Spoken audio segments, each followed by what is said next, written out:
माँ कहते हैं कि सतगुरु संगत छोड़ के चाहे लाख वर्ष जप कीन, इंद्री कर्म ना मोक्ष होए फिर काल के अधीन। जो भक्त कुछ दिन इस भक्ति को करके किसी भी कारण से दुर्भाग्य उनका होता है, वो विमुख हो जाते हैं, वो भक्ति यहाँ से यहाँ आना छोड़ देते हैं, गुरु जी से उसका अपना संपर्क समाप्त कर लेते हैं। और वो कुछ एक ऐसे नालायक थे, अनजान अनाड़ी थे, वो कहने लगे कि हम तो घर पे भक्ति कर लेंगे। पुण्यात्माओं परमात्मा कहते हैं सतगुरु संगत छोड़ के अर्चे लाख वर्ष जप कीन, इंद्री कर्म ना मोक्ष होए, ना तो कोई कर्म कटे और ना ही मुक्ति होए फिर काल के अधीन। पुण्यात्माओं हमें यहाँ से 21 ब्रह्मांड काल के और सात संग ब्रह्मांड इस परब्रह्म के, इनको पार करके जाना है। और जब यहाँ से भक्ति युक्त प्राणी चलता है, यदि उसके साथ सतगुरु नहीं है, वो नहीं जा सकता 10 कदम भी। रास्ते में पता नहीं कितने कितने बखेड़े हैं। ये काल का बहुत भयंकर जाल है। हमने उन्हीं रास्तों से जाना होता है जैसे हम शरीर में ही हमारे कमल बने हुए हैं। इन कमलों में से हम चलेंगे तो सबसे पहले गणेश जी का लोक आवेगा, और गणेश जी के लोक में हम जाएंगे, गुरु जी साथ होंगे, तो वहाँ आपका अकाउंट क्लियर करा के आपको फिर आगे ले चलेंगे। और यदि सतगुरु साथ नहीं है और आपकी पिछली पुण्य कमाई पिछली है और आप गुरुद्रोही बने नहीं, वैसे भक्ति छोड़ दी, आना बंद कर दिया, तो वो जो पिछले उस दौरान गुरु जी के संपर्क में रहने के दौरान जो तुमने भक्ति की, ये 7 मंत्र की या 2 मंत्र सतनाम की और सार नाम की,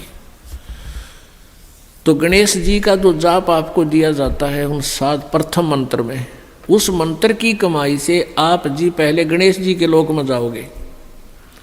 और वहाँ पर इतने नाच गाने डांस, बड़ी पता नहीं कितने हर तरह की, यानी आत्मा वहाँ जाती है तो उसका सूक्ष्म शरीर होता है, स्त्री जाती है तो स्त्री वाला ही होता है, पुरुष जाता है तो पुरुष वाला ही होता है।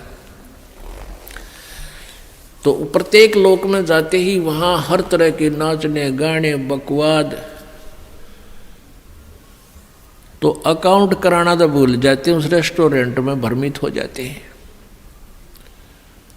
और फिर वहाँ उनको गण बना दिया जाता है, उन्हीं की पुण्य कमाई से वहाँ वो ठाठ करते हैं और सारी बकवाद करते हैं, नाचने गाने डांस, कोई काम में कोई ना, जैसे रेस्टोरेंट में चले गए वहाँ अपनी पूंजी खर्च होती है, वहाँ कुछ भी बकवाद देखो और खाओ सुनो, तो वो पूंजी नष्ट होते ही वहाँ से बाहर निकाल देंगे। फिर विष्णु के लोक में, विष्णु जी के लोक में जो आपने मंत्र जाप कर रखा है उसकी कमाई समाप्त होती है। फिर शिव के लोक में वो कमाई खत्म होते ही फिर दुर्गा के लोक में, फिर वो कमाई खत्म होते ही फिर आपका जो सतनाम का प्रथम और द्वितीय मंत्र है, प्रथम मंत्र जो ओम नाम है वो ब्रह्म का फिर ब्रह्मलोक में, और दूसरा जो तत्व मंत्र है उसके लिए इस काल ने अपने एक ब्रह्मांड में ब्रह्मलोक में ही अलग से नकली सतलोक अलखलोक अगमलोक नामी लोक की रचना रच रखी है।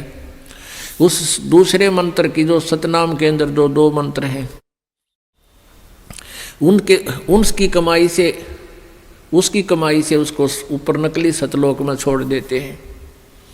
और जिसने तीसरे नाम का भी जाप कर रखा है उसके लिए काल ने वो आगे के अलखलोक और अगमलोक और बना रखे हैं नकली, उनमें पड़ा रहे। और जब इसका कत्ती सारा नाश होले भक्ति का, फिर नरक में ठोक देते हैं। यानी इस प्रोसीजर में हजारों युग बीत जाते हैं, उसको पता भी नहीं चलता त्रिगेला के बिरान माटी हो रही है। तो सतगुरु कहते हैं शिव मंडल ब्रह्मापुरी चाहे विष्णु लोक में हो, अमरे गुण भूले नहीं तो आण छुटाऊं तो। अब कई पुण्यात्मा कोई ज्ञान तो खूब सुन लिया, और कोई दुर्भाग्यवश यहाँ से दूर भी हो गए, तो वो फिर इससे या तो शिव मंडल में, शिव के लोक में, या ब्रह्मा के लोक में, या विष्णु के लोक में जा रहा है, फिर वहाँ कमाई वह मौज मार रहा है, तो उसके हृदय में यो ज्ञान अंतःकरण में समाया हुआ है, तो उसको याद आएगा कि गुरु जी तेन्यू क्या करते।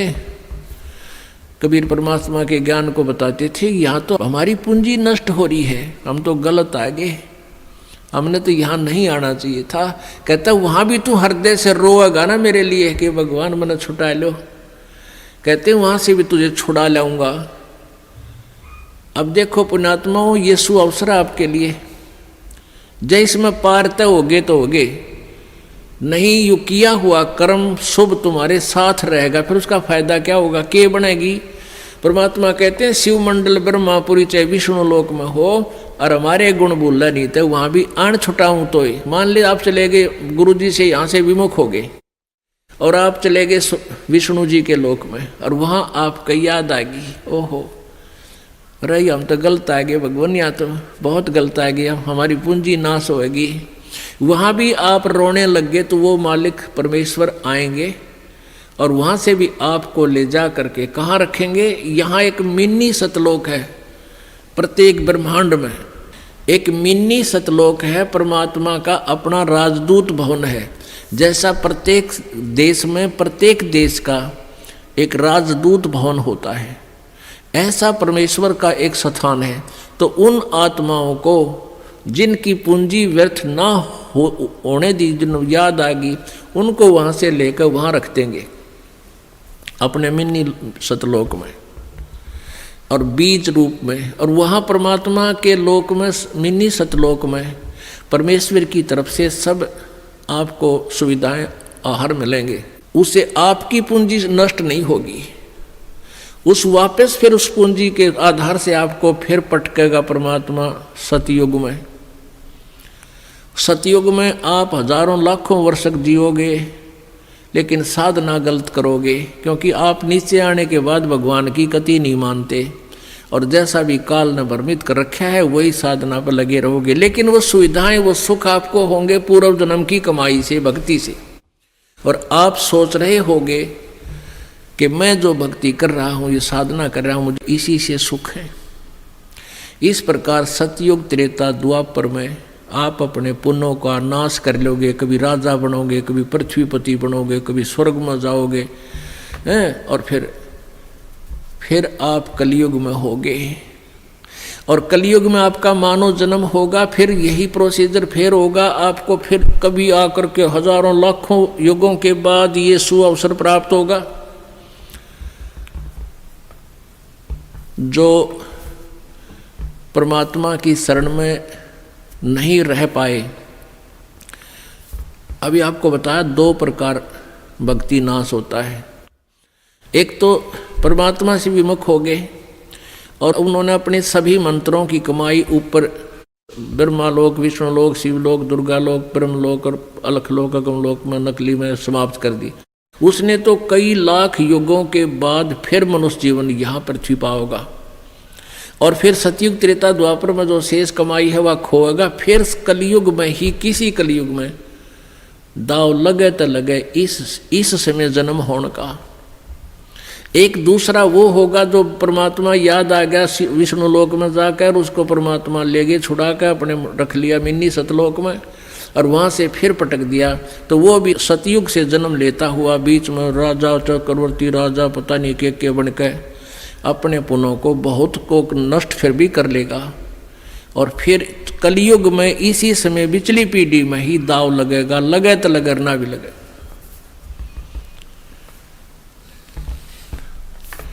तो परमात्मा कहते हैं सतगुरु संगत छोड़ कर लाख वर्ष जप कीन, इंद्री क्रमना मोक्ष होवे फिर काल के अधीन।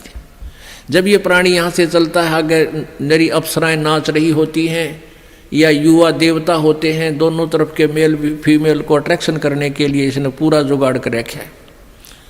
और सबसे बड़ी कमजोरी है इस जीव की, वो फिर भूल जाता है, सब कुछ भूल जाता है और काल के जाल में फंस जाता है।